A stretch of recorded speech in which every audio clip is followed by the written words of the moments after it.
ప్రభువైన యేసుక్రీస్తు శ్రేష్ఠ నామములో మహాదేవునికి స్తోత్రాలు చెల్లించుకుంటూ కొలిచిన దైవజనులకు సహోదరులకు వందనాలని. బైబిల్ కలిగి వాక్య పఠనము, వాక్య ధ్యానం, పత్రిక పాఠం కలిగితే 5వ అధ్యాయం మనం ధ్యానిస్తున్నాం. గల్తీ రాసిన పత్రిక 5:1-12 రాసినప్పుడు గల్తీ రాసిన పత్రిక 5:1-12 వచనాలు క్రీస్తు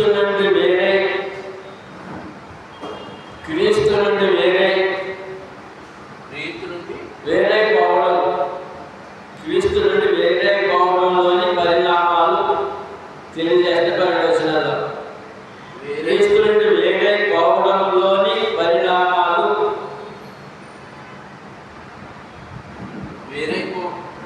వేరే పోవడంలోని పరిణామాలు, క్రీస్తు వేరే పోవడం. ఈ 12 వచనాల్లో 1-12 వచనాలు తెలియజేస్తున్నాయి. గల్తీ 5:13-17 వరకు పాపము నుండి విడుదల తెలియజేస్తున్నాయి. గల్తీ 5:13-17 వరకు పాపం నుండి విడుదల.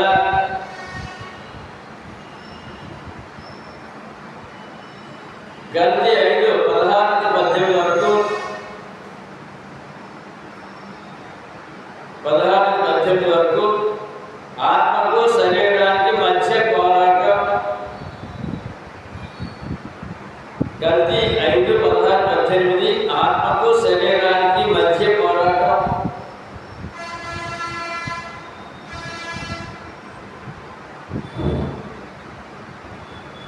గల్తీ 5:19-21 వరకు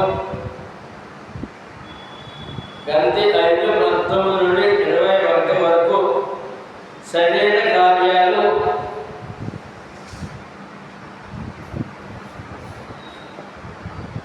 గల్తీ 5:22-26 వరకు ఆత్మ ఫలములు. ఈ విధంగా విభజించి మనం వాటిని జాయిన్ చేసిన వారి బయట అప్పుడు అర్థమవుతుంది వాక్యం. 1వ వచనం గల్తీ 5:1 ఈ స్వాతంత్ర్యము అనుగ్రహించి క్రీస్తు మనలను స్వతంత్రులుగా చేసి ఉన్నాడు. కాబట్టి మీరు స్థిరముగా నిలిచి మరలా దాస్యమును కాడి కింద చిక్కుకొనకుడి. గల్తీలో ఉన్న క్రీస్తు సంఘము అన్యులున్నారు, యూదులున్నారు. వారు మళ్ళా పాపమనే దాస్యం కిందకి సాతాను యొక్క దాస్యం కిందకి వారు వెళ్ళిపోతున్నారట. అందుకని పౌలు గారు వారి పత్రిక రాస్తే హెచ్చరిస్తున్నారు అన్నమాట. మీరు స్వతంత్రులై ఉన్నారు, మరి దాస్యం అనే కాడి కిందకి వాళ్ళు చిక్కుకొనవద్దు. చిక్కులు పెట్టేస్తాడు సాతాను. చిక్కుకొనకూడి అని ఎందులోనే దాస్యమున కాడి క్రింద అని అర్థం ఏంటంటే పాపంలో పెరగండి, సాధారణ అధికారులకు మంచి చిక్కుపడకండి అని చెప్పడం. ఆ విషయాన్ని ముందుగా మనకు దొరికిన భాగ్యమైన క్రైస్తవుడికి, గల్తీలో ఉన్న క్రీస్తు సంఘానికి, బ్రహ్మలో క్రీస్తు సంఘ సభ్యులు దొరికిన భాగ్యమైన గల్తీ 4:31 అక్కడ తెలియజేస్తున్నారు. ఏం దొరికింది ముందుగా అదే 1వ వచనం చెప్పిన 5:1 4:31 ఏం చెప్పారు? కాగా సహోదరులారా, మనము స్వతంత్రురాలి కుమారులమే కానీ దాసి కుమారులు కాము. అది క్రీస్తు సంతానం అయినా అని అన్నాడు క్రైస్తవుడే. ఈ స్వతంత్రులయ్యారు, దాసి పిల్లలు కాదు, స్వతంత్రాలు పిల్లలు. అందుకని ఈ స్వాతంత్ర్యం అనుగ్రహించి క్రీస్తు మనలను స్వతంత్రులుగా చేసి ఉన్నాడు.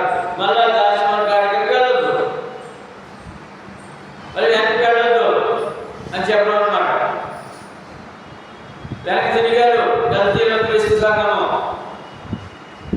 ఫిబ్రవరి రాష్ట్ర పత్రిక 10:39లో వెలుగు తిరిగితే ఏం జరుగుతుందో చెప్పాడు అక్కడ. ఫిబ్రవరి కూడా అలాగే ఉన్నాడు. ఫిబ్రవరి రాష్ట్ర పత్రిక దొరికిన రక్షణ భాగ్యాన్ని విడిచి మళ్ళా దాసం అనే కార్యక్రమకి, పాపం అనే కార్యక్రమకి, సాతాను కార్యక్రమకి వెళ్ళకుండా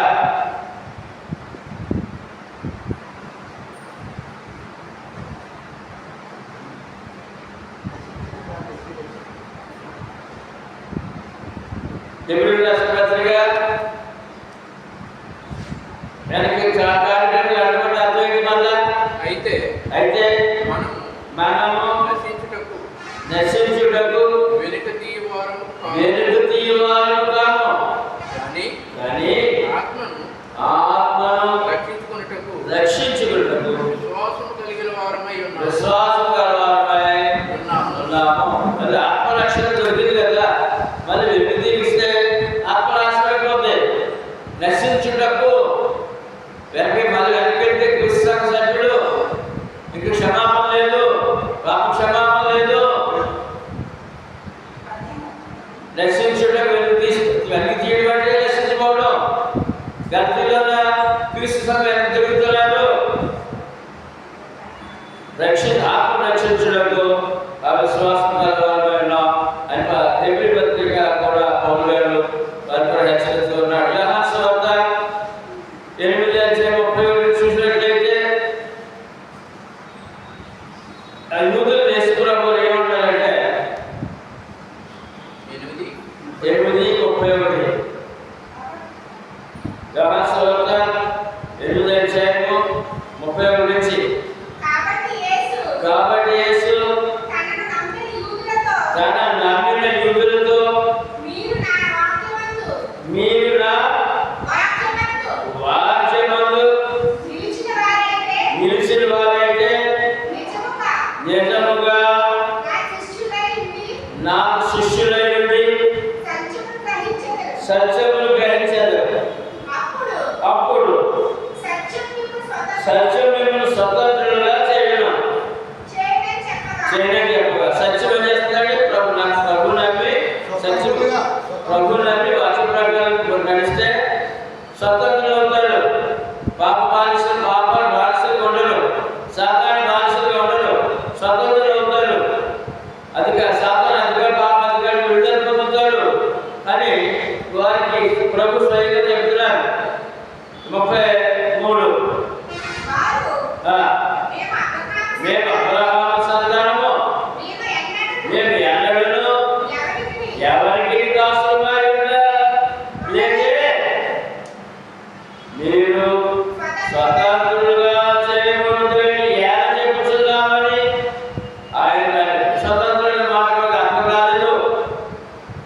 ఏంటి స్వతంత్రులు అన్నవి వల్ల ఆల్రెడీ మేము అబ్రహాం సంతానం కదా,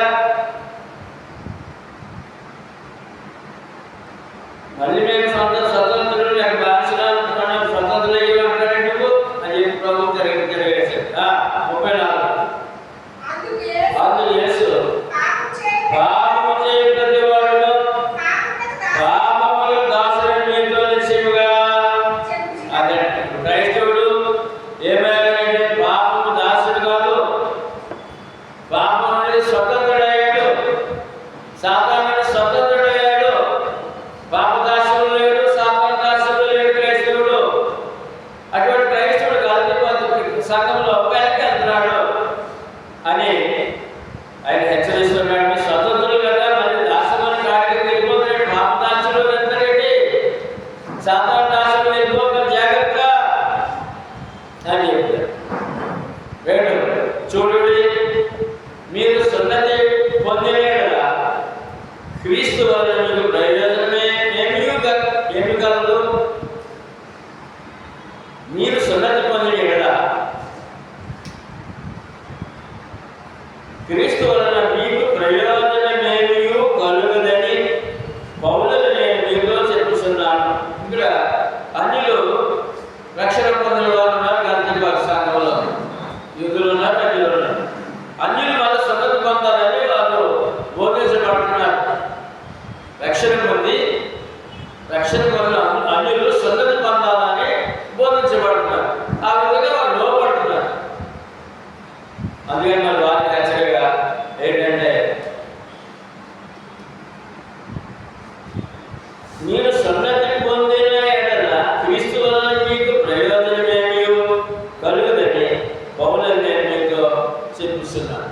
కొంతమంది బోధ అబద్ధ బోధ వచ్చింది.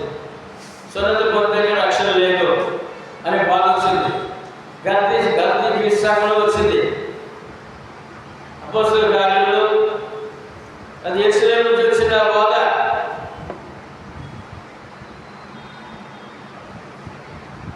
అపోస్తలుల కార్యాలు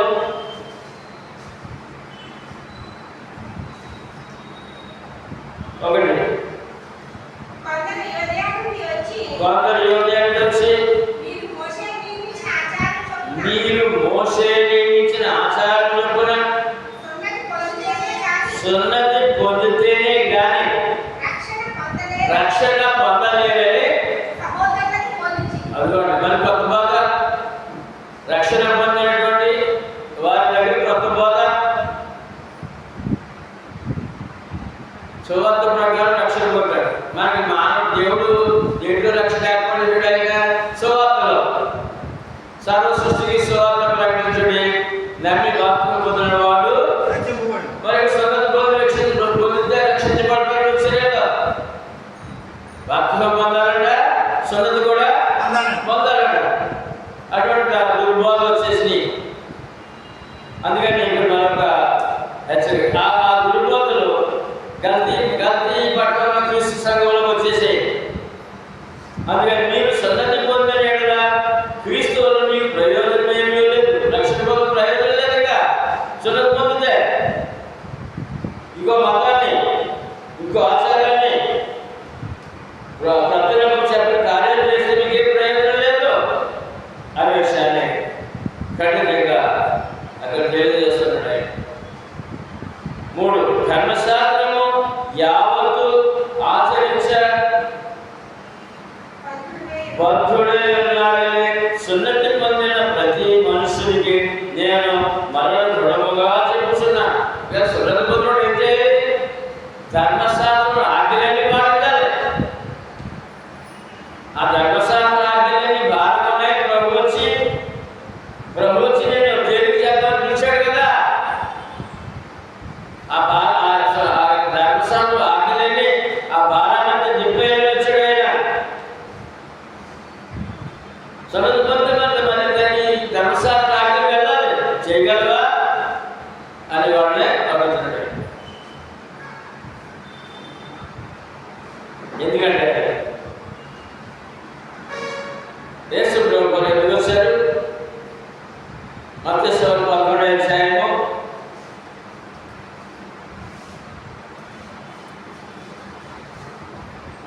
'ఈ ధర్మశాస్త్రం మనిషి నేను ధర్మశాస్త్ర యావత్తును ఆచరించేవాడే ఉన్నాడని బుద్ధుడే ఉన్నాడని చెప్తారు కదా. మరి అది భాగం ఉంది కదా, అదే కదా నీకు ఆయన ప్రభు పిలిచాడు అని చెప్పి మత్తయి 11:28-29 ప్రయాసపడి భారం మోసుకొనుచున్న సమస్త జనులారా నా యొద్దకు రండి, నేను మీకు విశ్రాంతి కలుగజేయుదును. నేను సాత్వికుడను, దీన మనసు గలవాడను కనుక మీ మీద నా కార్యమని నా యొద్ద నేర్చుకొనుడి. అప్పుడు మీ ప్రాణ విశ్రాంతి దొరుకును. నా కార్య సులువుగాను నా భారం తేలికగాను ఉన్నది. చూసారండి ఎంత ధర్మశాస్త్రం భారాన్ని మోస్తున్నటువంటి పాపం, ఆ ధర్మశాస్త్రం ఆచరించలేక పాప భారం మోస్తున్నటువంటి లోకంలో ఉన్నటువంటి ఆయన భక్తులందరినీ కూడా మీరు పోయిపోతున్నారు, నా దగ్గర రండి, మీకు పాప భారం నింపేస్తాను, నా కార్య సులువుగా తేలిక ఉంది, నేను మీకు శ్రాంతిగా చేస్తాను. ఆయన పిలిచాడు కదా, ఆ పిలుపొందులు వచ్చి మళ్ళా అలా వెనక్కి వెళ్ళారు అనే విషయాన్ని అక్కడ తెలియజేస్తూ ఉన్నాడు.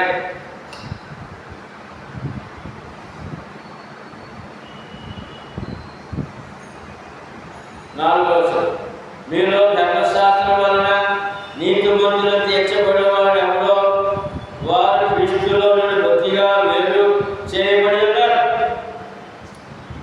మరి కార్తీక అడుగుతున్నాడు ఆయన, మీరు ధర్మశాస్త్రం నీతిమంతులుగా ఎవరు తెచ్చబడతారు?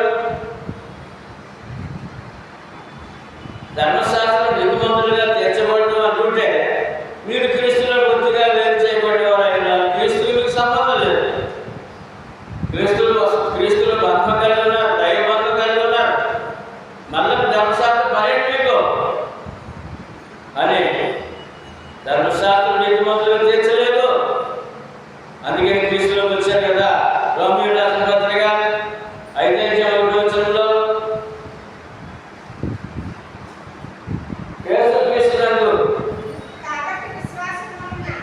యేసుక్రీస్తు విశ్వాసం వలన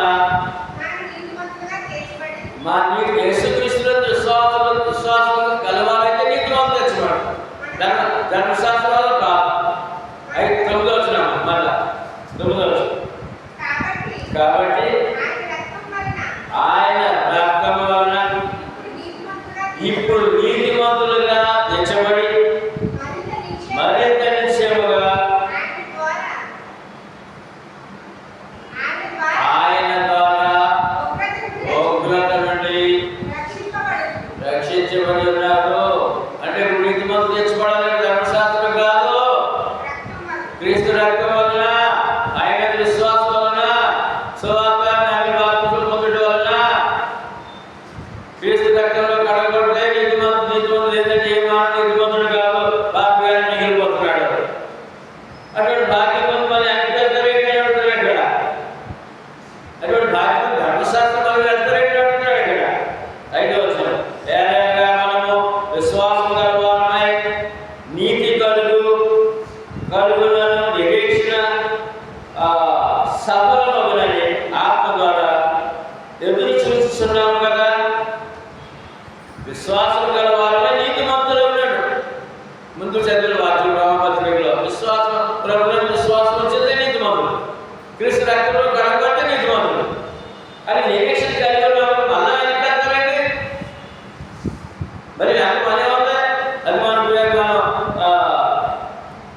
స్థానిక క్రీస్తు సంఘాలు మళ్ళీ మత్స్యకాలంలో పని ఏంటి అలా అన్నమాట. వాడు యోగా మాత్రం మళ్ళా మనం వెతుకుంటున్నాడు, మరి ధర్మశాస్త్రం వెతుకుంటున్నాడు. ఇప్పుడు క్రైస్తవుడు మరి మా అన్యుడికి వచ్చాడు, విగ్రహంతో పని ఏంటి? మరి మత్స్యకాలం పని ఏంటి? లేదు ఇంకా అనే విషయాలు ఎదుగుతురు కదా అని వారిని చక్కగా మాట్లాడుతున్నాడే. మళ్ళీ ఎందుకు వెలుగు చూస్తున్నారు?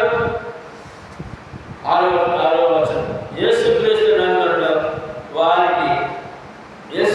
నందుడు వారికి సున్నతి పొందడం ఏమీ లేదు, పొందకపోవడం ఏమీ లేదు, కానీ ప్రేమ వలన కార్యసాధకమగును.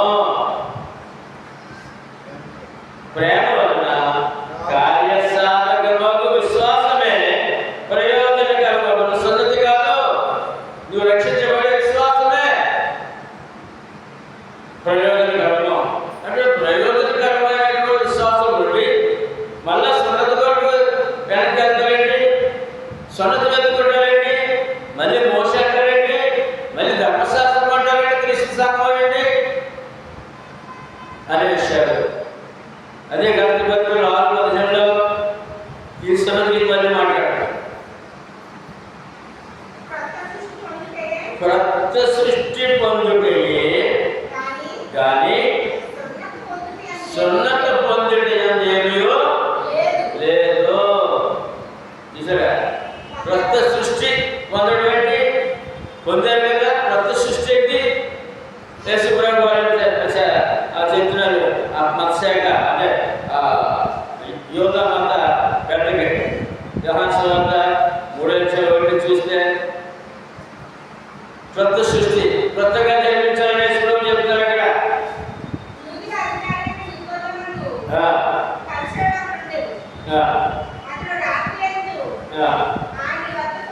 వచ్చి వాళ్ళు కూడా నీవు దేవుని యొద్ద నుండి వచ్చిన బాధకడవని నేను ఎదుగుతాను. దేవుడు అతనికి తోడైతేనే కానీ నీవు చేస్తున్నా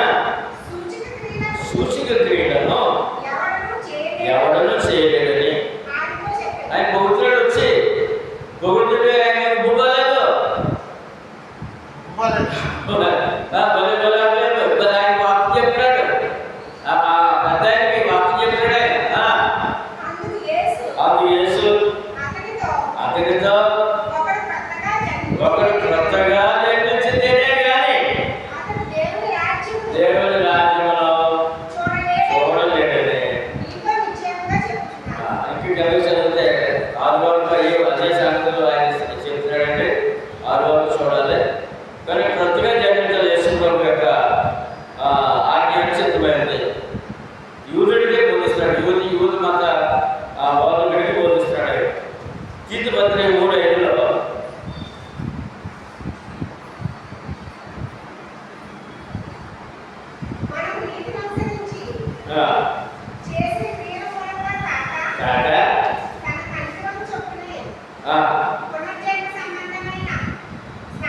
పునర్జన్మ సంబంధమైన స్నానము ద్వారా పరిశుద్ధాత్మ మనకు నూతన స్వభావము కలగజేయడం ద్వారా మనలను కొత్త సృష్టి అవడంటే మరలా క్రీస్తుకి శరీరధారైనటువంటి మనుషులు, తల్లిదండ్రులు పుట్టిన మనుషులు మళ్ళా రెండవసారి జన్మించాలట. అదే నూతన సృష్టి అనే విషయం. కానీ బాప్తిస్మం సున్నతి కాదు అని చెప్పడానికి మరోసారి అక్కడ తెలియదు. 2వ కొరింథీ పత్రిక 2వ పత్రిక 5:17 కొరింథీయులకు రాసిన 2వ పత్రిక 5:17 వచనంలో కాగా ఎవరైనా క్రీస్తు యేసునందున ఉన్నాయి కదా, వాడు నూతన సృష్టి, పాతవి గతించేను, ఇదిగో క్రొత్తవాయేను. పాతమల్లి మనుషులు ఎందుకో, మరి ధర్మశాస్త్రం ఎందుకో, మళ్ళీ మసాగా ఎందుకో అనే విషయాలు. 7వ వచనం, మీరు బాగుగా పరిగెత్తుచుండి సత్యములకు విధేయులు కాకుండా మిమ్మల్ని ఎవరు అడ్డగించాడు. మంచి విశ్వాసం ఉన్నారంటే గద్దీలో తీసుకున్నాము. ఎవరు వచ్చి సత్యాన్ని అడ్డగించారట, ఇది కరెక్ట్ కాదు, మళ్ళీ సున్నతి పొందాలి, ధర్మశాస్త్రం ఆచరించాలి, మోసే ఆజ్ఞలు పాటించాలని వచ్చారట. అందుకని మీరు చక్కగా నడుస్తున్నారు కదా, సత్యానికి అడ్డమైన బోధ ఎవరు చెప్పాడు మీకు? మీరు బాగుగా పరిగెత్తుచుండి అన్నట్టు ఒకసారి గద్దీ పట్టణంలో క్రీస్తు సంఘాన్ని బాగుగా ఉన్నారంట, మంచి విశ్వాసాలంట. వాళ్ళు చెన్నలోకి వచ్చారంట. ఏంటంటే సత్యంలో ఉన్నారంట, చక్కగా పరిగెత్తారు, చక్కగా నడుస్తారంట. సత్యములకు విధేయులు కాకుండా మిమ్మల్ని ఎవరు అడ్డగించాను అని.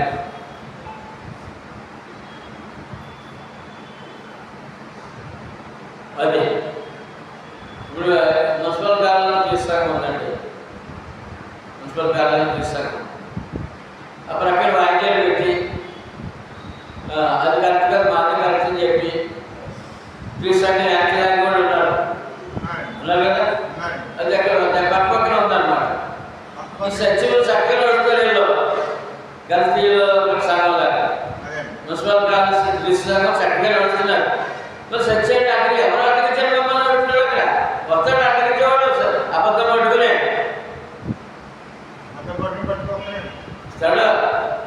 అనే విషయాన్ని అక్కడ చాలా స్పష్టంగా ప్రశ్నిస్తున్నాడు ఆయన. ఎంతో చక్కగా నడుస్తున్నారు కదా సత్యములో, మరి ఎవరు మేము సత్యములకు విజయులు కాకుండా మిమ్మల్ని అడ్డగించారు అని ప్రశ్నిస్తున్నాడు ఆయన. అందుకని ఈ సత్యానికి అర్థం వచ్చింది ఏంటి అని అంటే పేతురు రాసిన 2వ పత్రిక, పేతురు రాసిన 2వ పత్రిక 2:1 మరియు అబద్ధ ప్రవక్తలు ప్రజలలో ఉండి అటువలనే మీలోను అబద్ధ బోధకులు, వీరు తమ్మును కొనిన ప్రభువును కూడా విసర్జించుచు తమకు తామే శీఘ్రముగా నాశనము కలుగజేసుకున్నారు. మరి మళ్ళీ దాకడితే ఏమవుతుందండి? మాకు దక్కితే ఏమవుతుందండి? వెనకెళ్తే ఏమవుతుందండి? క్రీస్తు సంఘం నుండి నాశనం, మళ్ళీ ఆత్మ నాశనం చేసేసుకుంటున్నారు అని అక్కడ పేతురు గారు ఆ యొక్క క్రైస్తవులకు హెచ్చరిక చేస్తున్నాడు. మరి వెనక్కి చూడకూడదు, మరి మత్స్యగతి పని లేదు, పాత జీవితం పని లేదు, సత్యము అనే మాట యోహాను సువార్త 17:17 సత్యమందు వారిని ప్రతిష్ఠ చేయము, నీ వాక్యమే. అంటే అపోస్తుల ద్వారా ఏమైతే వాక్యం దొరికిందో ఆ ప్రకారం అయితే సంఘం గంట సంఘం చక్కగా నడుస్తున్నారు. వారిని వాళ్ళు అర్థం చేసి అబద్ధం అని ప్రశ్నిస్తున్నాడు పౌలు గారు. ఎఫెసీ పత్రిక ఆ సత్యం అంటే ఏంటి? 1:13 మీరును సత్యవాక్యము అనగా మీ రక్షణ సువార్తను విని క్రీస్తునందు విశ్వాసం ఉంచి వాగ్దానం చేయబడిన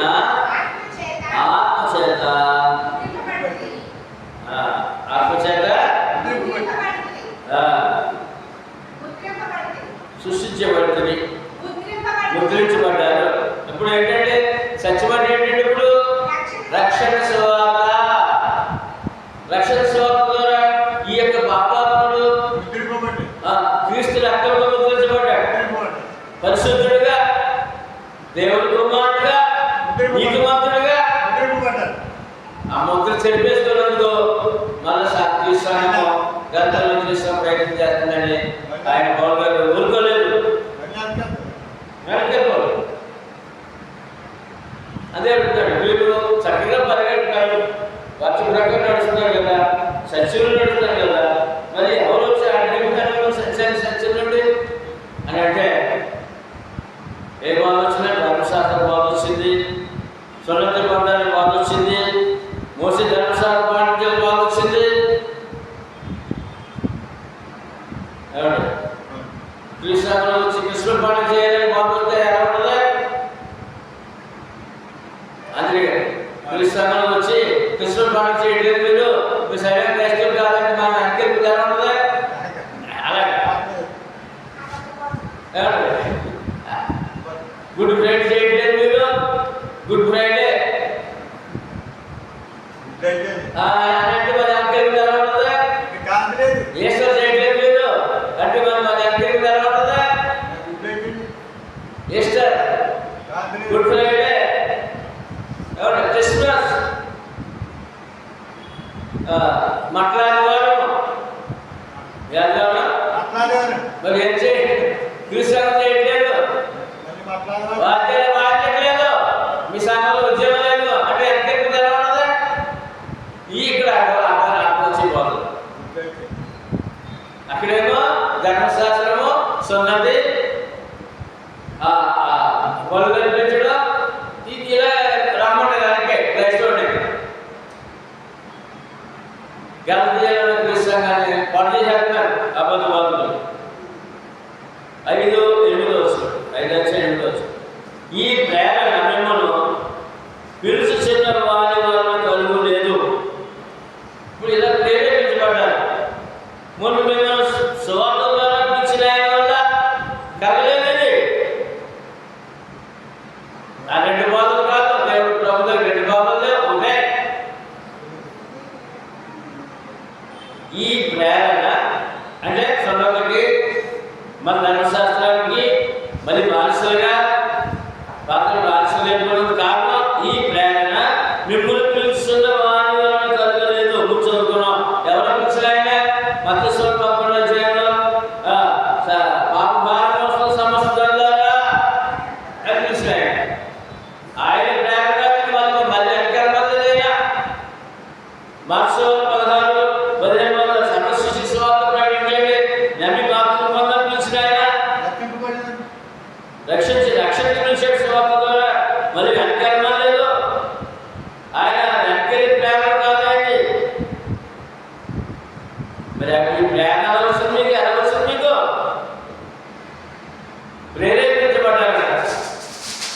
ఏంటంటే ప్రేరేపించబడాలి.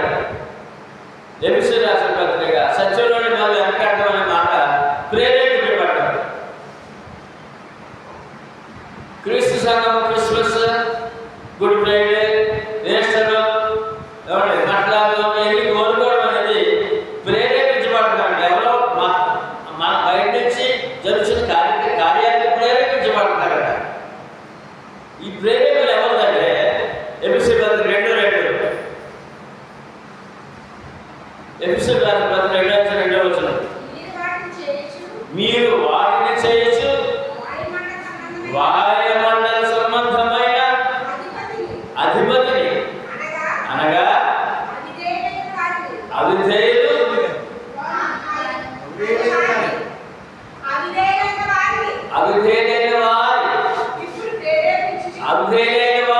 ప్రేరేపించే శక్తిని అధిపతి ఎవరు అధిపతుడు సాతాను.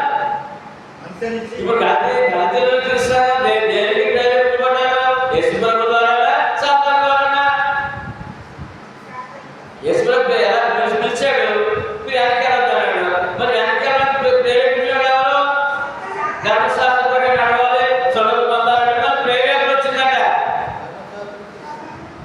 అది ఇవాళ క్రీస్తు సంఘం వెనకాడడం అనే మాట ఏడు ప్రేరేపణ వస్తే అతడు సాతాను ద్వారా అబద్ధ బోధ ద్వారా ప్రేరేపించబడుతున్నాడు. అతని ఆత్మను నాశనం చేసుకుంటాడు. జాగ్రత్త అనే విషయాన్ని ఇక్కడ తెలియజేస్తాడు. 9వ వచనం, పులిసిన పిండి కొంచెమైనను ముద్దంతయు పులియ చేయును. పులిసిన పిండి పాత్ర ఏంటంటే క్రీస్తులోకి వచ్చిన తర్వాత పాత జీవితం పులిసిన పిండి. మరి ఇందులో కలిపి అనుకోండి, మొత్తం అంటే సగం. పులిసిన పిండి అబద్ధ బోధ కొంచెమైనా,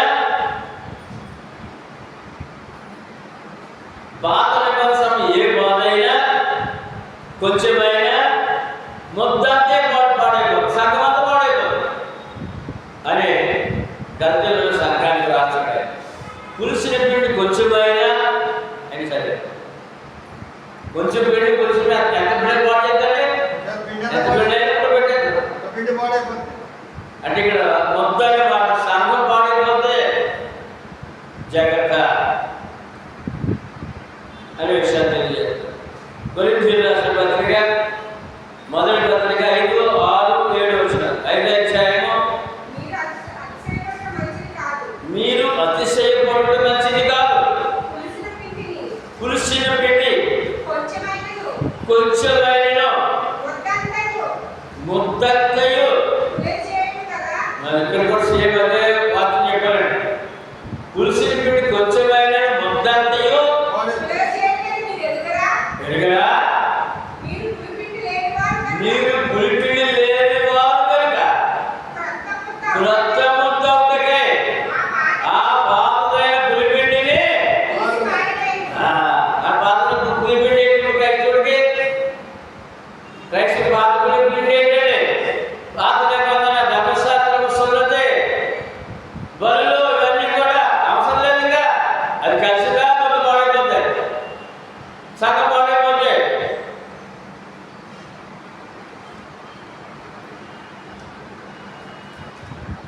పూర్తి 7వ వచనం పూర్తి చేయాలి. ఇదే కాక క్రీస్తుని మన పస్కా వస్తువు వధింపబడిన చాలా క్రీస్తుని మన పస్కా వస్తువు వధించబడ్డాడు కదా, మన వాళ్ళు వధించబడ్డాడు కదా. పస్కా పండుగ అవసరం ఏంటి అంటే పాతలో పస్కా పండుగ అవసరం ఏంటి, పాతలో పండుగ అవసరం ఏంటి, సున్నత అవసరం ఏంటి, బరువులు అవసరం ఏంటి అని చాలా గట్టిగా నొక్కి చెప్తున్నాడు. క్రీస్తుని మన పస్కా వస్తువు వధించబడిన పాత అయినా పులిపిడి తీసేయండి, పులిసిపోతే మొత్తంతో పాడైపోతే అని కొరింథీ సంఘానికి కూడా గలతీ సంఘాలాగే అక్కడ కూడా హెచ్చరిక చేస్తున్నాడు ఆయన పౌలు. పౌలు గారి పత్రికలు చాలా క్రైస్తవ లోకానికి అది ఎంతో అమృత గురుకులండి. అమృత గురుకులు తీసుకున్నట్టు అన్నమాట.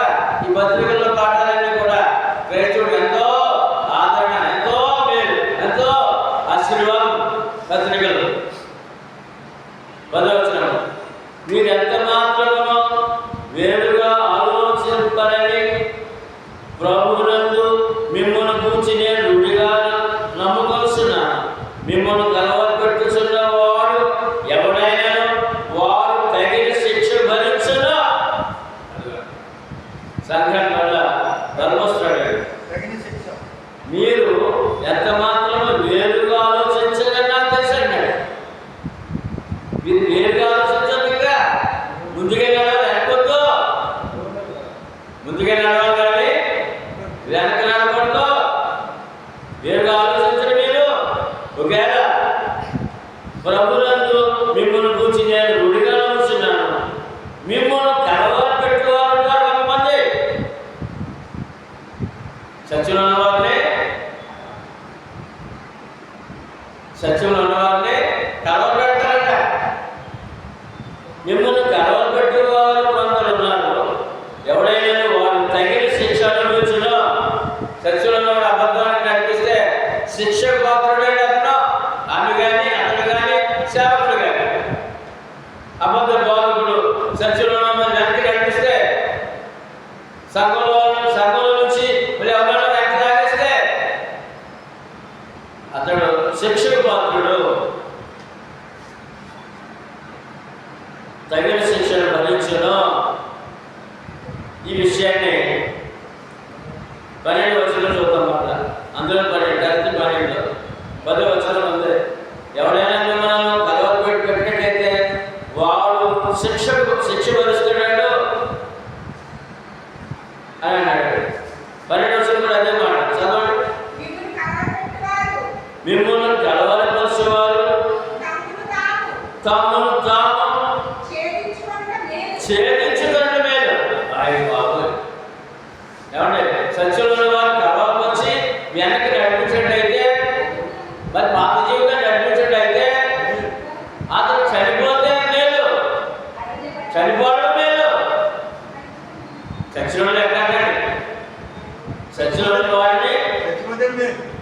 సత్యంలో వారిని వెనక్కి నడిపించేవాడు చచ్చిన వాడు సమానం అని అన్నాడు పరిశుద్ధాత్ముడు. వాడు చంపుకోవడం మేలు అబద్ధం చెప్పి కంటే, సత్యంలోనే మళ్ళించే కంటే అంత కఠినంగా చెప్తాడు ఈ వాక్యం.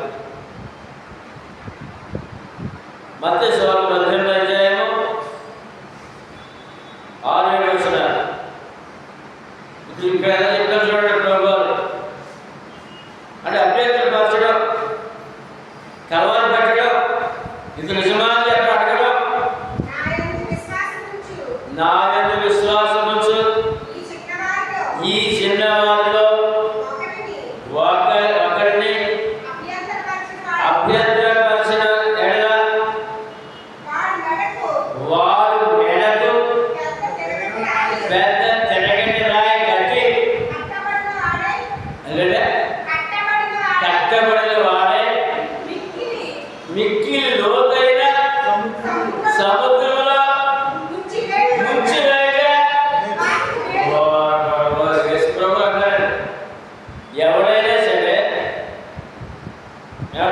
మీకు మీ రక్షణకి మీ సత్యవాక్యానికి అడ్డం వస్తే వాడు చచ్చేవాడు సమానం. మేడకు తిరగడానికి లోతైన సముద్రం ముంచివేయబడి వాడు మంచిదండి.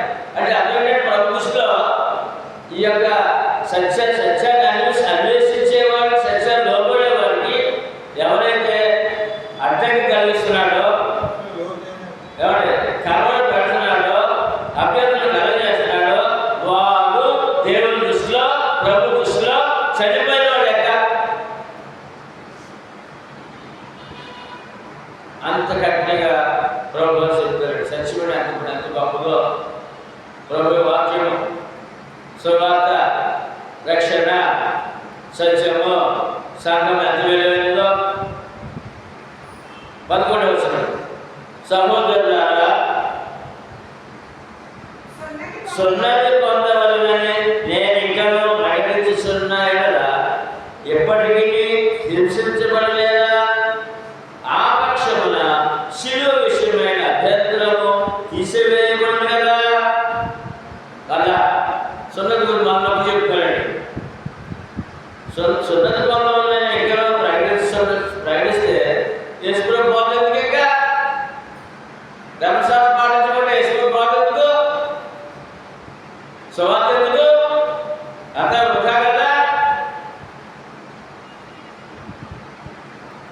దీనికి ఏం చెప్పారంటే కొరింథీయుల రెండవ పత్రిక 2వ అధ్యాయము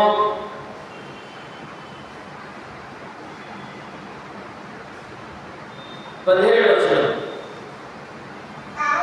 కావున ఇట్టి సంగతులకు చాలిన వాడెవడు?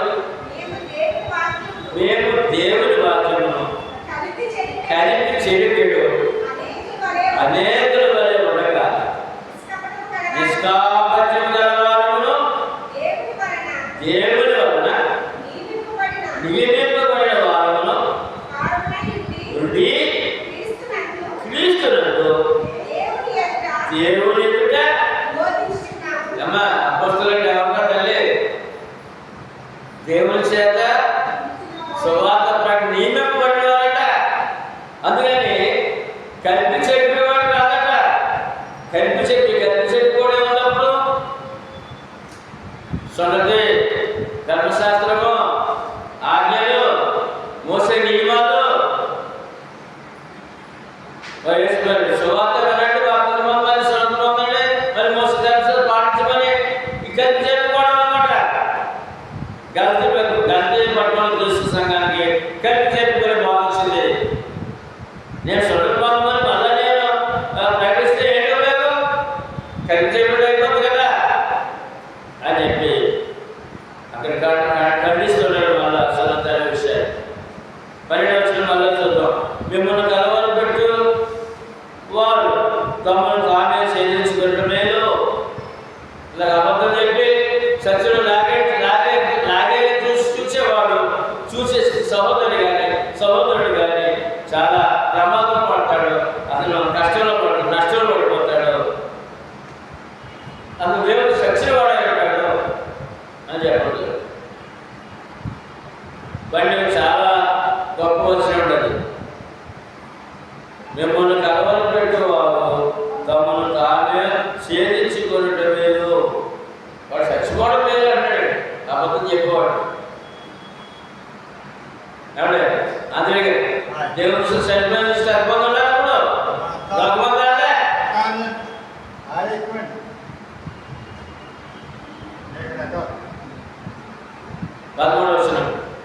సహోదరులారా, మీరు స్వతంత్రులుగా ఉండుటకు పిలువబడితిరి.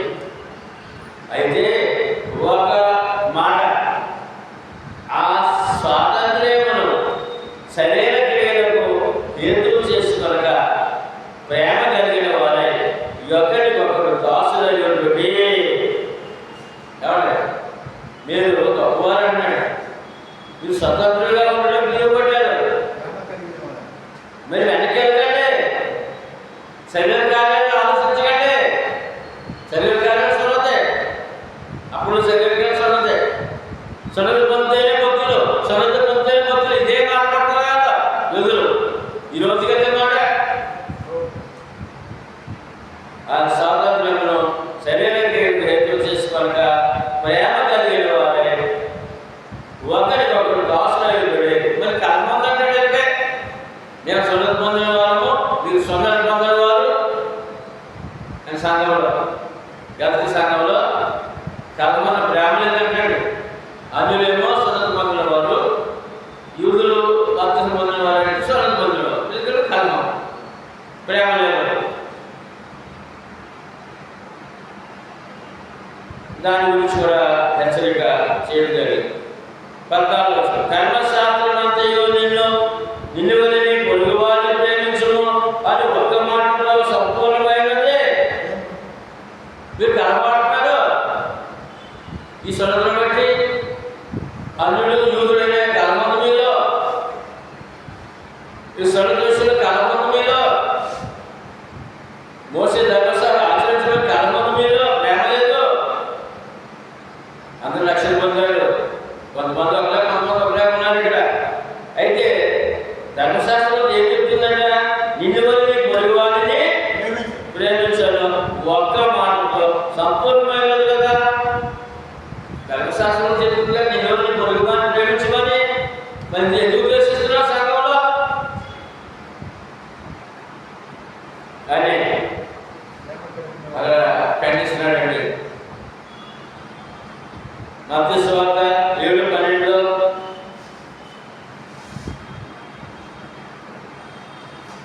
యేసు ప్రభువు మాటలు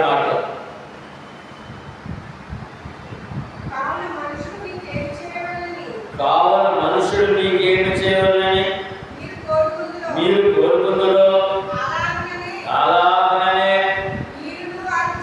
మీరు వారికి అంటే అర్థం అప్పుడు ప్రేమించుకోమని కదా, పొరుగువాళ్ళు ప్రేమించుకోమని కదా అర్థం వాక్యానికి. మనుషులను వేరు కోరుకుంటాం, ఇంకోటి తిరిగి అలా చేయాలి. ఇందులో ప్రేమ తప్ప ద్వేషం లేదు అనేసి స్వయంగా చెప్పిన మాట. యాకోబు పత్రిక 2:8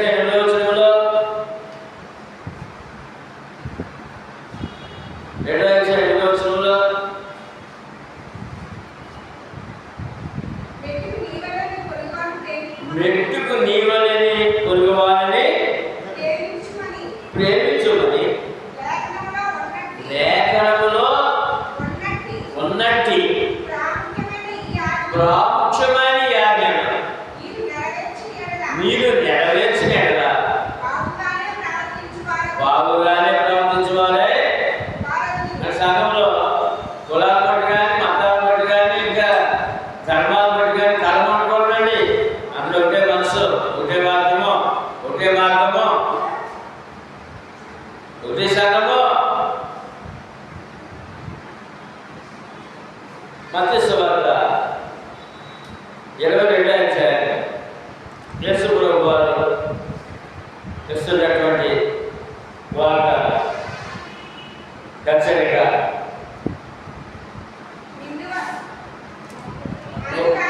34 22:34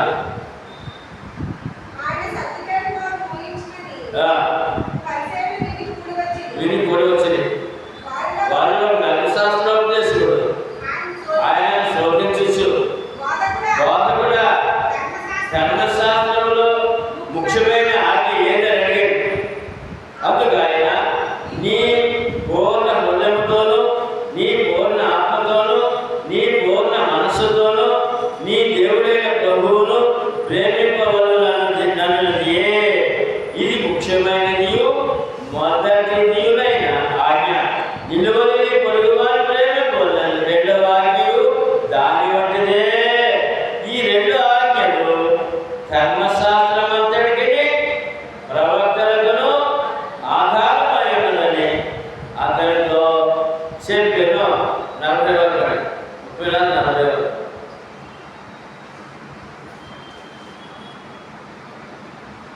40 ప్రేమ ఆధారం.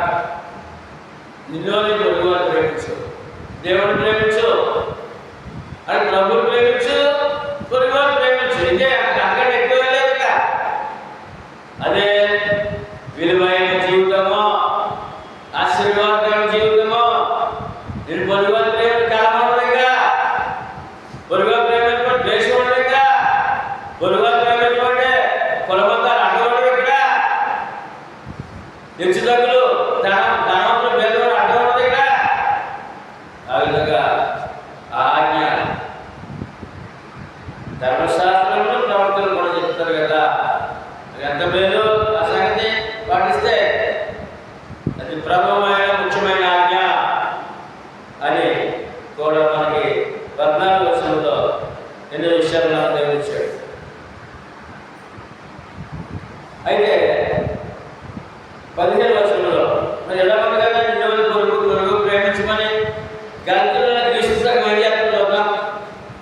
అయితే మీరు ఒకరికొకరు తరచుకొని గొడవ ఇందువలని పొరుగువారిని ప్రేమించమని ఆజ్ఞ ఉందా? నువ్వేం చేస్తున్నావు మరి అన్నట్టు పొరుగులు తెలుస్తాగా. అయితే మీరు ఒకరికొకరు తరచుకొని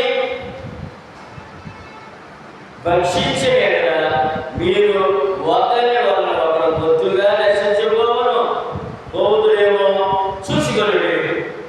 ఈ కాలం అనేది ఆత్మ నాశనానికి కారణం. అంటే సంఘంలో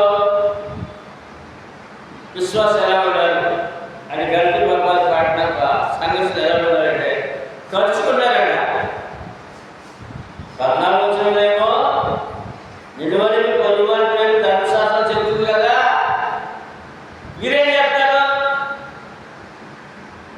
ఒకరికొకరు కలుసుకొని అన్నాడు. దాంతో చూసి అంత భ్రష్టత్వం వెళ్ళిపోతుంది చూడండి. కాలం చేయకూడదట. చిన్న మాటలు ఒకరికొకరు పరిచయం లేదంట. ఇవాళ మనం చూసుకోవాలి. కలహ ప్రియులు ఒకరికొకరు కలుసుకోవడం అంటే కుక్కలాగా కలుసుకోవడం అంటే కుక్కలాగా. మనుషులు కాదు, భక్తులు కాదు. ఎంత జాగ్రత్త ఉండాలంటే దేవుడి దగ్గర కలుసుకొని భక్షించడం ఎంత నాశనకరంగా ఉండదు చూడండి. ఎందుకంటే అన్యులు యూదులు, ధర్మశాస్త్రము ప్రతి నిబంధన రెండు కలుపుకొని అక్కడ కలహాలు వస్తున్నాయని, కలుసుకున్నారని, కొట్టుకున్నారని, భక్షించినారని, ప్రేమ లేదని ఆయన తెలియజేస్తున్నాడు. అక్కడ క్రైస్తవులు ఎలా ఉండాలో ఈ గతిపత్రి వాక్యం తెలియజేస్తున్నారు మనకి. ఆ విధంగా ఉన్నట్టయితే ఒకడు బొత్తిగా నశించుకోవద్దు. ఒకడు కలవాడంటే ఊరుకుంటుందా? అటు కలవాడు అప్పుడు ఇద్దరు నాశనం అయిపోతారు. ఒకరి వల్ల ఒకడు బొత్తిగా నశించుకోనేమో జాగ్రత్తగా చూసుకుని. క్రైస్తవుడు అన్ని విషయాల్లో చాలా జాగ్రత్తగా ఉండాలండి. అన్ని విషయానికి స్త్రీలు కానీ పురుషులు కానీ కలహము కలుసుకోవడము ప్రేమ తప్ప ఇంకో కార్యక్రమం ఉండడం వీల్లేదు. ఏమనంటే అంటే అలుసుకోవాలి, సర్దుకోవాలి, సమర్థించుకోవాలి. 16 వచనం, నేను చెప్పినది ఏమనగా ఆత్మానుసారముగా నడుచుకొనుడి, అప్పుడు మీరు శరీర ఇచ్చను నెరవేర్చరు. వాక్య ప్రకారం ఆలోచించేవాడు కానీ, ఆ వాక్యం జీవించాలని మనసున్నవాడు కానీ శరీర సంబంధ క్రియలు వాడు ఆశ్రయించడు, దానికి మధుడు అవ్వడు, ఈ కాలం ప్రేమ ఉంటాడు, ప్రేమ కలిగి ఉంటాడు.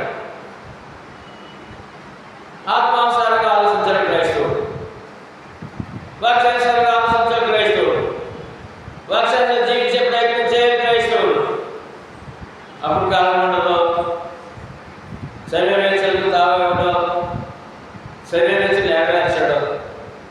శరీరం నెరవేర్చాడా వాడు నాశనం తెచ్చుకున్నాడు అని అర్థం అన్నమాట. 17 వచనం, శరీరం ఆత్మకును ఆత్మ శరీరమునకును విరోధముగా అపేక్షించును, ఇవి ఒకదానికొకటి వ్యతిరేకముగా ఉన్నాయి కనుక మీరేమి చేయనిచ్చిందో వాటిని చేయబుద్ధులు. విశ్వాసం ఉండాలి, భక్తిగా ఉండాలి అనుకుంటారట. అది ఆత్మ సంబంధ సంగతి. శరీరం అడ్డొస్తుందంట. శరీర క్రియలు ఈ ఆత్మ జీవితం లేకుండా చేస్తుందంట. దీనికి రెండింటికి పోరాటమాట. ఆత్మ శరీరం మంచి భక్తుడే, మంచి భక్తురాలే, కానీ ఇగో శరీరం ఆత్మ ఏమో దేవుడు కోరుతుంది, ఆ రక్షణ కోరుతుంది. శరీరం ఏమో దాన్ని భగవత్సలు ప్రయత్నం చేస్తుంది. ఎంత జాగ్రత్తగా క్రైస్తవుడు పట్ల సులువు వచ్చిందంటే బంగారు పట్నం. శరీరము ఆత్మకును ఆత్మ శరీరమునకును విరోధముగా అపేక్షించును, ఇవి ఒకదానికొకటి వ్యతిరేకముగా ఉన్నది కనుక మీరేమి చేతులో వాటిని చేయకూడదు. ప్రతి ఆదివారం ఆరాధన మాట్లాడుతూ ఉంటుంది. ఆరాధన మంచి ప్రార్థన ఉండాలని ఉంటుంది. దేవుడికి ఇస్తున్నాడు, దేవుడికి ఏదో చేయాలని ఉంటుంది. కానీ శరీరానికి లాగేస్తుంటే శరీరంలో దీన్ని జయించిన వాడే నిజమైన భక్తుడు. దాని భక్తుడు భక్తురాలు. శరీరానికి ఆత్మకి పోరాటం. దీన్ని జయించిన వాడే అసలైన విశ్వాసి, అసలైన ఆశీర్వాదం పొందేవాడు. దేవుడి కొరకు అందరూ మంచి మనసు ఉంటుంది, కానీ దానికి అననీయ సభ్యులు బైబిల్ ఉన్నారు. అపోస్తలుల గారు 5వ అధ్యాయంలో ఎంతో సమర్పణతో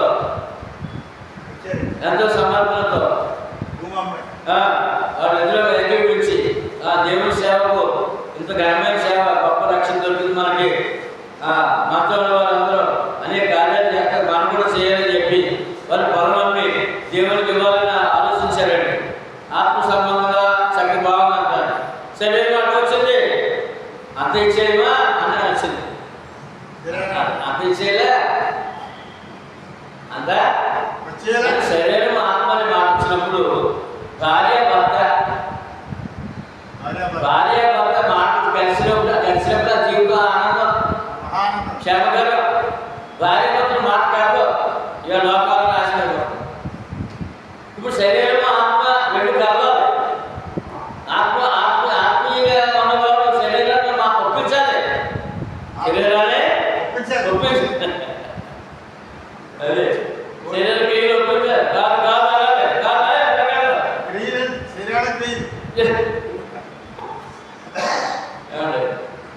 అలాగే భర్త భార్య భర్త వద్దంటే అది ఎగిరిస్తేనే వాళ్ళకి క్షేమకరంగా ఉంటారు.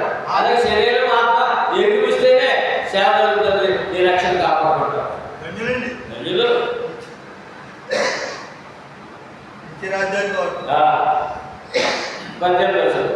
మీరు ఆత్మచేత నడిపించబడిన ఎడల ధర్మశాస్త్రలోనైన వారు కాదు.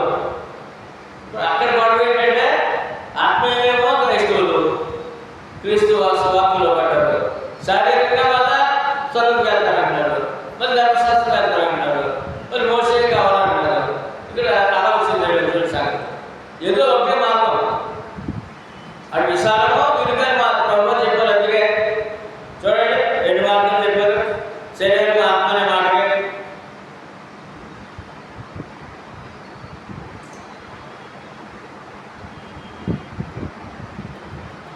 మత్తయి సువార్త 7:13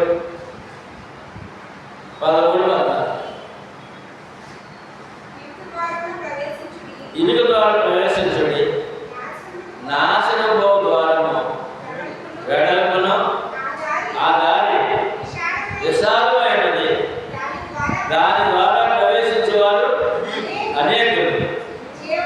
జీవములకు పోవు ద్వారము ఇరుకులు ఆ దారి సంకుచితమైనది, దాని కనుగొని వారు. ఇక్కడ శరీరానికి ఆత్మకి ఎలా విరోధం ఉందో ఈ విశాల మార్గం ఇరుకు మార్గం ఉంది. దీనికి దానికి విరోధం. రెండింటిలో నడిచేది కుదరదు. 2 మార్గాల్లో ఇక్కడ కాదు అక్కడ కాదు. అంటే గల్తీలో సంగమం ధర్మశాస్త్రంలో కాదు, ప్రక్రియ మార్గంలో కాదు అని అనుకుంటారు. 2 పనుల ప్రయాణం, 2 విశ్వాసంలో ప్రయాణం. ఇప్పుడు గల్తీ పద్ధతి మన క్రైస్తవ జీవితంలో శరీరాన్ని అనుసరించావా, ఆత్మను అనుసరిస్తావా? రెండు చేస్తావంటే నువ్వు విశ్వాసం కాదు, నీకు రక్షణ లేదు, ఆత్మనాశనం. శరీరాన్ని గీలు చేస్తాను, ఆత్మకు గీలు చేస్తాను కుదరదు. పోరాటం వారికి, విరోధం వారికి అనే విషయాలు చూసుకోవాల్సిన అవసరంగా ఉంది. ఇప్పుడు ఇక్కడ శరీరానికి ఆత్మ విరోధం చెప్పిన మాటకి 2 మార్గాలు చూపించాడు ఆయన యశ్వ్రభు. ఇప్పుడు మనం ఏమంటున్నాం? ఇటు మార్గం విశాల మార్గమా? రెండు వెళ్తున్నామా, లేకపోతే రెండింటిలో నడుపుతున్నామా? రెండింటిలో నడుపుతున్నామా? 2 అవసరమా? అవసరం లేదు. రెండింటి నాశనము, 2 పనుల మీద ప్రయాణం నాశనము అని చెప్పి శరీరం ఆత్మకు ఎలా విరోధం అని చెప్పి అంటారు. ఇలాగ విశాల మార్గము ఇరుకు మార్గం. ఇరుకు మార్గం ఎన్నుకొని వచ్చాడు, మళ్ళా వెళ్ళిపోతూ చూస్తారు విశాల మార్గంలో. ఇవన్నీ చెప్పుకొస్తారు మనం శరీరానికి ఆత్మ విరోధం మాటలో ఇన్ని విషయాలు మనం. అంటే ఇక్కడ భార్య భర్తలు అనే మాట కూడా వాళ్ళిద్దరూ ఒకే శరీరం కదా. భార్య భర్తలు మాట్లాడుకుంటేనే ఆశీర్వాదం. అలాగే శరీర క్రియలు ఆత్మక్రియ 2 కలిసి చేయడం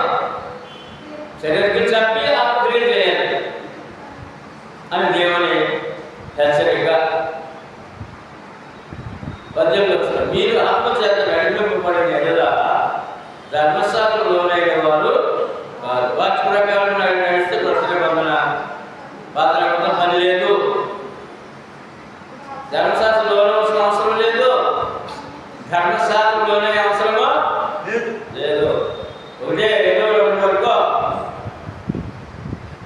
ఆత్మచేత ధరించబడతావు కదా, సత్యవాక్యం దొరికింది కదా, ధర్మశాస్త్రం మరేంటి నీకు అని గంతులో ఉన్న సంఘాన్ని అడుగుతున్నాడు. 19 శరీర కార్యములు స్పష్టమై ఉన్నవి, శరీర కార్యములు స్పష్టమై ఉన్నవి. అవేవనగా జాలత్వము, అంటే జాలత్వము అంటే ఒక భర్త ఉండగా ఇంకొక పురుషుడితో సంబంధం, భార్య ఇంకొక స్త్రీతో సంబంధం, జాగ్రత్త అంటారు సంఘములో. అటువంటి వాళ్ళు ఉన్నారు ఇక్కడ. శరీర కార్యం స్పష్టమైన ఏమనగా జాగ్రత్తము, అటువంటి వాళ్ళు ఉన్నారు. అపవిత్రత పవిత్రులైన అంటున్నారు, క్రీస్తులు పవిత్రులయ్యారు, పరిశుద్ధులయ్యారు అంటున్నారు. కామతత్వము అంటే వాంఛ, ఎక్కువ కామ వాంఛ. విగ్రహారాధన, గంధీలో క్రీస్తు విగ్రహారాధన ఉంది. అభిచారము,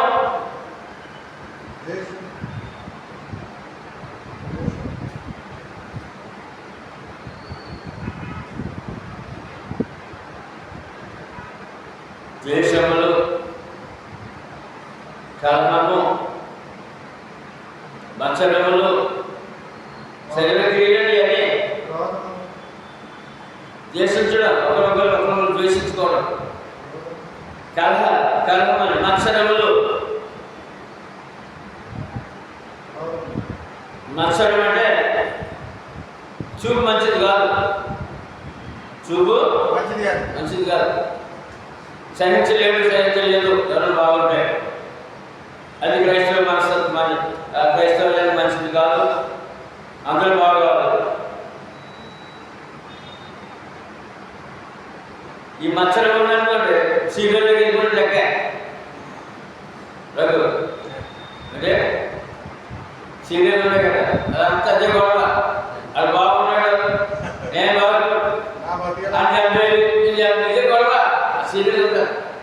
మత్సరము, క్రైస్తవులు ఎలా ఉంటే బ్రాహ్మణాశ్రమము, ఆడ బాగోలేండి, నేనేంటి వాళ్ళు బాగున్నారు, వాళ్ళు నాశనం అయిపోవాలి. ఆ చూపు మంచిది కదండి, చూపు చక్కగా వాళ్ళు బాగుంటే అంటే ప్రార్థన చేయండి, దేవాన్ని కరుణించారు, మీ స్తోత్రాలు చెప్పాలి. అంతేగాని నాశనం అయిపోవాలని ఎక్కడ చూపు. క్రైస్తవులు ఉంటాయని చెప్పారు అంటే మనిషి కదా, క్రైస్తవుడు మనిషే, క్రైస్తవుడు మనిషే.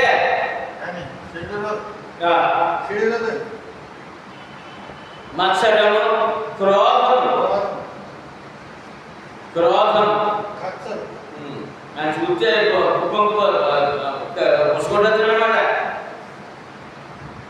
కారణం ఉండదు, పుసుకోవడం కారణం ఉండదు. ఉష క్రోధం, కక్షలు అంటే నేను నలుగురిలో నిద్రపోతున్నాడు కదా, ఈ క్రైస్తవులు ఉండొచ్చా? కక్షలు, భేదములు అంటే శాఖలు, దేవుళ్ళు శాఖలు, మన శాఖ విభజన, భేదములు, విమతములు, అనేక రకాల మతాలు. ఇప్పుడు అక్కడ మళ్ళీ ఈ గల్తీ సంఘం మళ్ళీ ఇవన్నీ మతాలు కోరుకోవడం, విమతలు, అనేక రకాల మతములు, విభజనలు, అసూయలు. ఈ మత్సరంతో సరిపోతుంది. ఇది కూడా అసూయ చాలా ప్రమాదం. జీవితం అసూయ పడిన వాడు, అసూయ పడిన స్త్రీ కానీ పురుషుడు కానీ అసూయ వల్ల వాడిని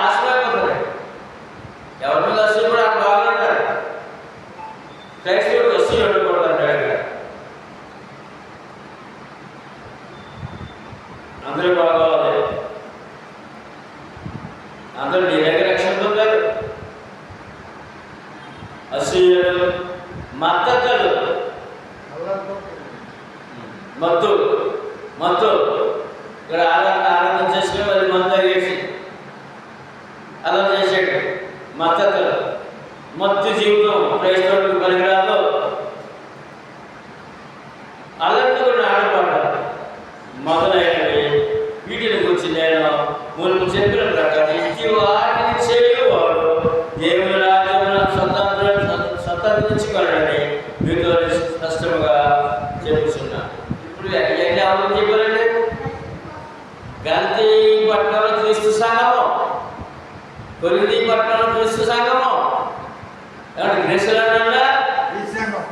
అమెరికాలో అందరూ క్రీస్తు సంఘం. శరీర క్రియలో జాగ్రత్త, ఆయన విడిచిపెట్టు, లేదంటే దేవుని రాజ్యంలో వారసుడు కాదు, వారసత్వం కావాలి. ఇక్కడ ఏం చెప్తున్నారండి?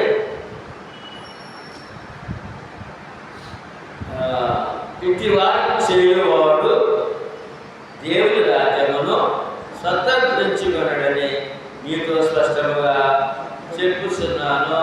చూడండి, ప్రభు గారు ఈ మాట ఎక్కడ వెళ్ళిపోవాలంటే యేసు ప్రభు గారు మత్తయి సువార్త 25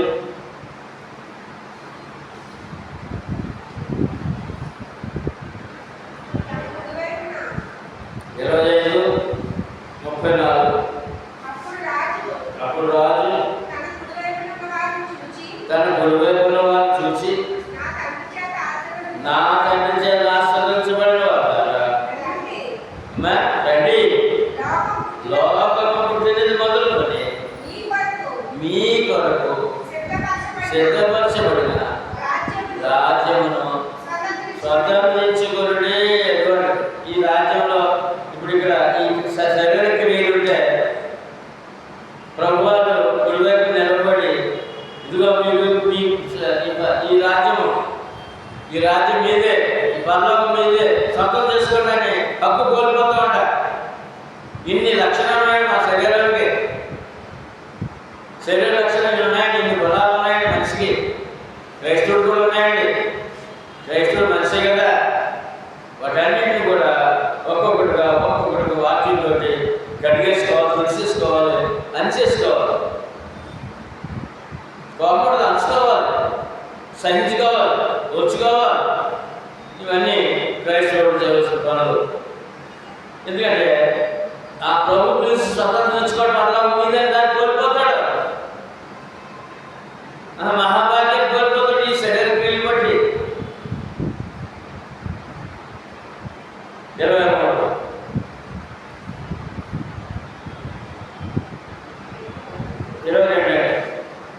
23 చూసాం.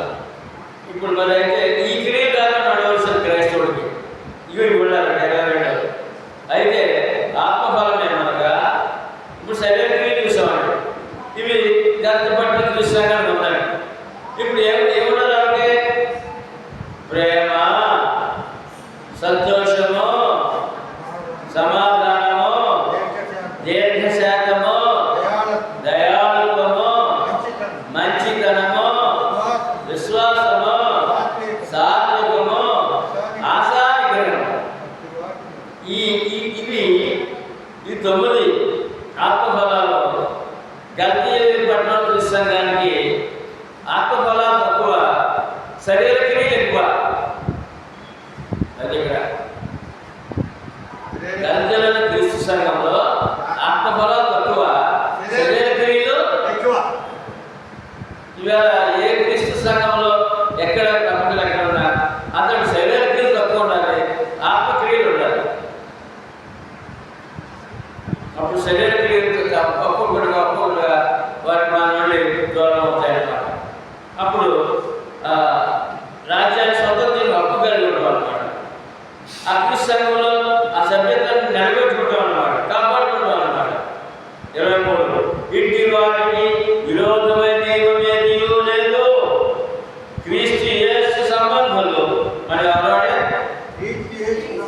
గలతీయుల క్రీస్తు సంఘం ఎవరంటే క్రీస్తు యేసు మన ఎవరంటే క్రీస్తు యేసు సంబంధులు శరీరమును దాని ఇచ్చలతోనూ దురాశలతోనూ సిలువ వేసి ఉన్నారు. ఈ శరీర క్రియలు కూడా సిలువలో పట్టుబడ్డాయి. మళ్ళీ రానక్కో, వాటి వెనక రానక్కో అనే విషయాన్ని వల్ల వారికి దురాశలు లేక వల్ల శరీరమును దాని ఇచ్చలతోనూ దురాశలతోనూ సిలువ వేసి ఉన్నారు కదా, మళ్ళీ ఎందుకొక్కడానికే అని చెబుతున్నాడు. ఫిలిప్పీ పత్రిక 1:9-11 మీ శ్రేష్టమైన కార్యములను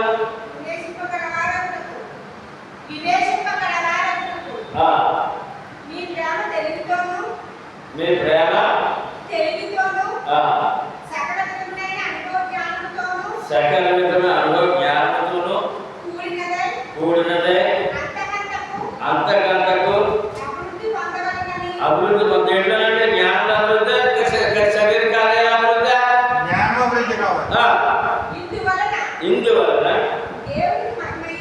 దేవునికి మహిమయు స్తోత్రమును కలుగునట్లు మీరు యేసుక్రీస్తు వలనైన నీతి ఫలములతో ఏ ఫలములే ప్రేమ, సంతోషం, సమాధానం, దీర్ఘ శాంతం, దయాలత్వం, ఏమట నీతి ఫలములతో నీతి ఫలాలతో శరీర క్రియతో నీతి ఫలాలతో నిండుకొనిన వారే క్రీస్తు దినమునకు నిష్కపటులను నిర్దోషులను కావాలని ప్రార్థించుచున్నాను. ఎందుకంటే చక్కటి జీవితం ఎందుకంటే క్రీస్తు జన్మ కొరకు అది నిలబడడం వల్ల నిర్దోషులట. చూడండి, మంచి మళ్ళీ చెప్తాను. క్రీస్తు వలనైన నీతి విషయంలో నీతి ఫలములతో నిండి కొనిన వారే క్రీస్తు దినమునకు మిమ్మును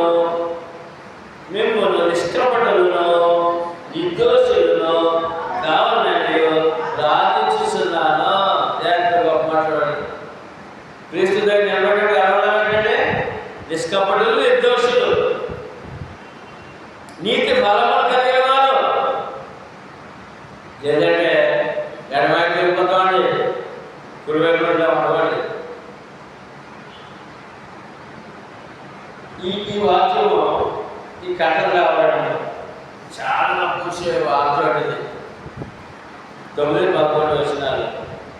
ఈ యొక్క ప్రేమ కార్యాలు, ఆత్మఫలాలు, శరీర కార్యాలు చంపి ఆత్మఫలాలు జీవించినట్లయితే ఏమంటే నిష్కపటులుగాను, నిర్దోషులుగాను, నీతిమంతులుగాను ఆయన నిలబెట్టి ఆయన ఇచ్చిన రోజు నిలబడ్డాను కదా ముందుగా సిద్ధపరుస్తాడు దేవుడు. అది పత్రికలో గొప్పతనం, పత్రిక విలువ. తర్వాత 25 మనము ఆత్మను అనుసరించి జీవించిన వారమైతే ఆత్మను అనుసరించి క్రమముగా నడుచుకోవాలి. ఇప్పుడు ఆత్మక్రియల శరీర క్రియల ఏమన్నా క్రైస్తవుడికి ఇప్పుడు చెప్తాడు. మనము ఆత్మను అనుసరించిన జీవించిన ఈ గంటల సంఘానికి ఈయన కూడా కలుపుకున్నాడు. ఒకరు కలిపి మాట్లాడతాడు. మనము అన్నాడు. మనము ఆత్మను అనుసరించి జీవించిన వారైనా మైతిమా ఆత్మను అనుసరించి క్రమముగా నడుచుకున్నాం. ఇప్పుడు ఏం నేర్పిస్తున్న సంఘానికి ఒక క్రమం ఏంటంటే ఒక చక్కని ఆత్మ క్రమాన్ని నేర్పిస్తున్నాడు. ఆ బాధ్యత మనకు దొరికింది. కాపాడుకుంటూ ప్రయాణం చేయాల్సిన వారమై ఉన్నాం. ఆత్మను అనుసరించి నడిచేవాడు, వాక్యార్థాలు నడిచేవాడు మనం. అందుకని శరీర క్రియలు చంపి ఆత్మఫలాలతో ఆయన నిలబడాలని ఎంతగా ఆయన కోరుతున్నాడో నడిపిస్తున్నాడు. వాక్యం ద్వారా ప్రభువైన మన రక్షకుడు పరిశుద్ధాత్మ ద్వారా అపోస్తుల బోధ ద్వారా అపోస్తుల బోధ పత్రికలండి 26 ఆత్మవర్షం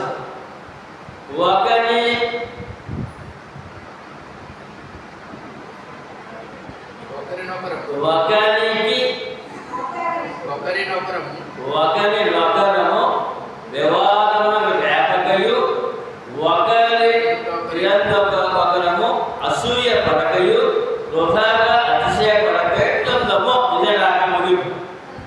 ఆ పత్రిక ముగింపు ఏంటంటే ఎలా ఉంటారు క్రైస్తవుడు? ఒకరికొకరము వివాదము రేపకూడదు అంటే పనికిరాని మాటలతో కోపం తెప్పిస్తారు కొంతమంది. ఒకరికొకరము వివాదము రేపకయు ఒకటి, ఒకరికొకరము అసూయ పడకయు.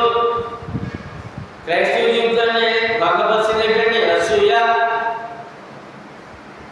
అసూయ చాలా ప్రమాదం అండి. అసూయ పడకయు రెండు.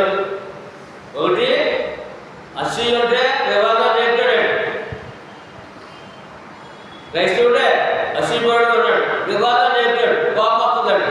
కారణం కోపం కారణాలు వస్తాయి. వృధాగా అతిశయపడకయు అందువల్ల అసలు నేనే గొప్ప, నేనంటే అనుకున్నా. ఈ మాట ఎంత మాత్రమో సరైనది. వృధాగా అతిశయం అంటాడు. గతి పక్కన విశ్వాసం అతిశయం, నేను గొప్ప, నేను యూదుడిని, నువ్వు అన్యుడు, నేనంటే అనుకున్నా. ఇవాళ ఆ మనస్తత్వం, ఆ ఆలోచన సరైనది కాదని పౌలు గారు హెచ్చరిస్తారు. వాళ్ళకున్న ఆ మనస్తత్వాన్ని, వాళ్ళకున్న ఆ లక్షణాలు వృధాగా చేయబడతారంట. వృధాగా రఘు అతిశయపడేంటి? అతిశయం. నేనే గొప్ప, నేను గొప్ప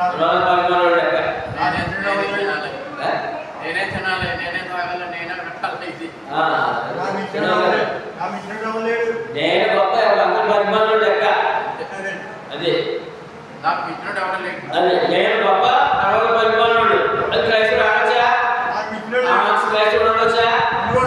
అదే ఇక్కడ చెప్పాడు. ఇప్పుడు గద్దెలో తీసుకు ఎలా ఉందా? అతిశయపడకూడదు, వృధాగా పనికి మాల ఆలోచన వృధాగా అతిశయపడకయు ఉందాము అని ఆఖరి మాట వారికి హెచ్చరిక. 7వ అధ్యాయం బాగుంది. 5వ అధ్యాయము నీ గొప్ప సంగతి బాబు, చాలా గొప్ప సంగతి. మన చూద్దాం ఆఖరి మాట 2వ తిమోతి 2వ పత్రిక 2వ అధ్యాయం 14వ వచనం. వృధాగా అతిశయపడబెట్టి తిమోతి రాసిన 2వ పత్రిక 2వ అధ్యాయం 14వ వచనం. వినువారు చెరుపుటికే కానీ మరి దేనికి పనికిరాని మాటలను వచ్చి వాదం పెట్టుకోవద్దని ప్రభు ఎదుట వారికి సాక్షించు ఈ సంగతులను వారికి జ్ఞాపకం చేస్తాను. ఎందుకంటే ఇక్కడ తర్కాలు నేను గొప్ప అని వీళ్ళ క్రైస్తవులకు బాగోలేదండి. క్రైస్తవులకు బాగోలేదు. వినువారిని చెడుపుటకే ఏంటంటే వినువారిని దేవుడి మాట చెప్పుకోవాలా, దేవుడిని నడిపించాలా? ఈ మత్స్యకాల వల్ల అంతా ఏమవుతుంది? గౌరవ బాధపడతారు, మానవుడు మనుషులు బాధపడుతున్నాడు, చోట లోపట్లేదు. కనుక వినువారు చెప్పుటకే కానీ మరి దేనికి పనికిరాని మాటలను గూర్చి ఏంటంటే మనం మాట్లాడాలి. క్రైస్తవులు మాట్లాడాలి. మనం మాట్లాడితే అన్యుడు వాక్యంలో పడాలి, రక్షణ పొందడం, రక్షణ కాపాడు జరగాలి. మన మాటల్లో అన్యుడు ఆ వాక్యంలో పడాలి, రక్షణ పొందిన వాడు రక్షణ కాపాడు. మన మాటల్లో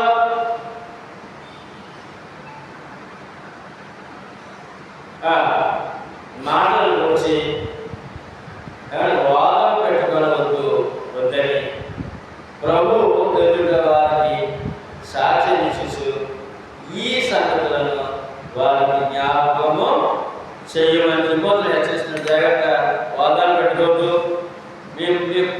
ఈ మాటల్లో వినేవారికి ప్రభువు రావాలి తప్ప, ప్రభు మరి రక్షణ పొందాలి తప్ప వాడు ప్రభు దేశించకూడదు.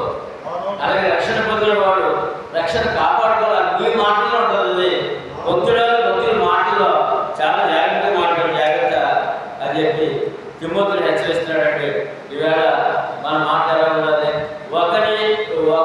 ఒకరికొకరము వివాదం లేకయు, ఒకరి ఒకరము అసూయపడకయు, వృధాగా అతిశయపడకయు ఉన్నాము. మన మాట చాలా జాగ్రత్తగా ఉండాలండి, లేదంటే చాలా నష్టపోతాం. ముందు మనం నష్టపోతామని అనే విషయాన్ని ఇక్కడ తెలియజేస్తున్నారు. మీ అందరూ ఉన్నారు. రోజు వచ్చి మనకి చెప్పబడిన వారికి ప్రార్థన చేస్తారు.